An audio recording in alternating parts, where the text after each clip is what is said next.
to my buddy Frank Caulfield and said, Frank, I tried to get money out of the enterprise fund and they couldn't make it work. And he said, Steve, I want you to meet Pat Clarity. She's running the show. She should want you on her board. And I want you on her board because I'm on her board, which I knew already. So I met Pat.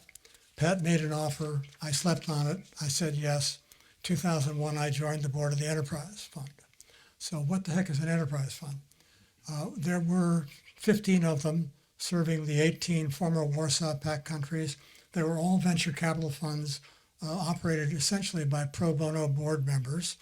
But we paid the executives there a decent salary, but none of them could make more than a congressman. Now, in venture capital, if you're only going to earn what a congressman, that's small potatoes. Later, everybody learned how to create carried interest for the people who were on the staff, but not for board members. 2001, April, May, I joined the board with Frank and with the guy who was the CEO of AOL at the time. Part of the reason I was doing this was the people that were involved in this process on the board levels were remarkable people. I had two former ambassadors to Russia, really were old Russia hands. I had two sitting federal judges, still sitting federal judges. They were doing rule of law work when nobody even knew about it. I had two women who were PhDs, one a PhD historian who was running GE Capital in Eastern Europe, another one who had gone to Johns Hopkins, the first female to run a Federal Reserve Bank in Cleveland.